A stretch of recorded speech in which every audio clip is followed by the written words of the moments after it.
चला तर आज आपल्या किचनमध्ये स्पेशल आहे विदर्भाची झणझणीत अशी पनीर भुर्जी। त्यासाठी लागणारं साहित्य 1 टमॅटो, 1 कांदा, मिरची आणि कढीपत्ता। हे सर्व मी आधी चिरून घेतलेलं आहे।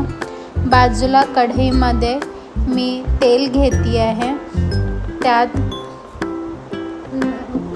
फोडणीसाठी प्रिपरेशन करते आहे।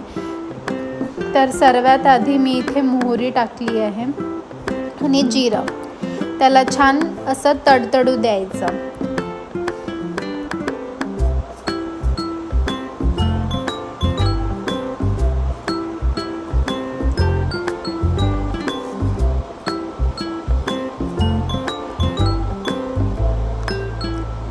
नंतर मी इथे टाकत आहे आधी कढीपत्ता आधी टाकल्यावरती भाजीला खूप सुंदर असा सुगंध पण येतो आणि फ्लेवर पण एन्हान्स होतं।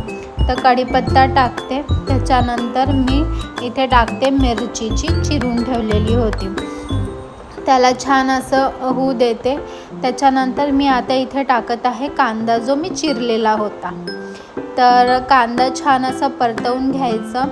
आणि जर तुम्हाला ही रेसिपी सकाळसाठी करायची आहे गडबडीच्या वेळेस, तर कधी कांदा शिजायला भरपूर वेळ लागतो।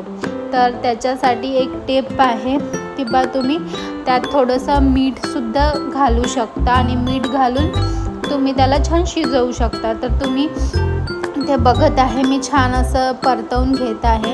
त्यानंतर आता मी इथे मीठ घालेल, कारण की मिठाने छान नरम आणि पटकन शिजला जातो कांदा। मीठ घातल्यावरती छान असा परतवून घ्यायचा परत एकदा।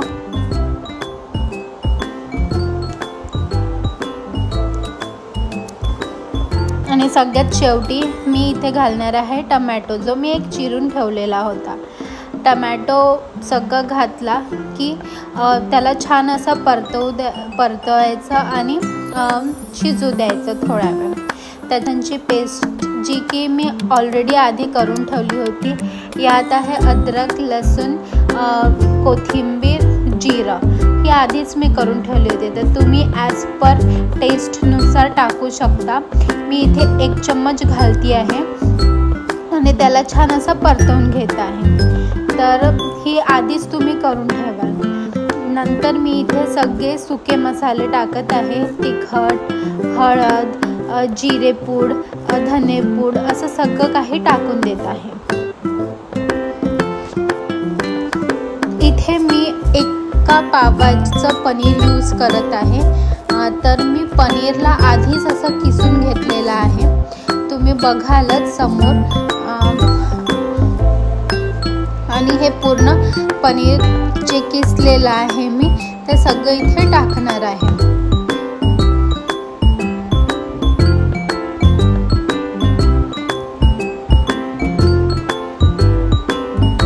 आणि याला आता छान असं परतवून घ्यायचं। छान परतलं की याच्यावरती आपण खूप सारी अशी कोथिंबीर टाकूया।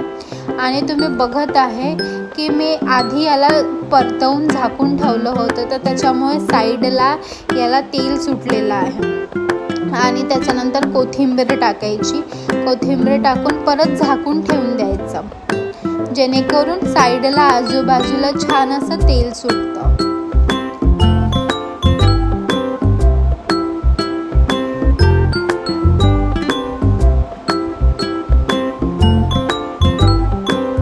ही रेसिपी तुम्ही भाकरीसोबत, पोळीसोबत, पावसोबत असं खाऊ शकता आणि एन्जॉय करा। Thank you for watching. दिसायला तर खूपच टेस्टी दिसती आहे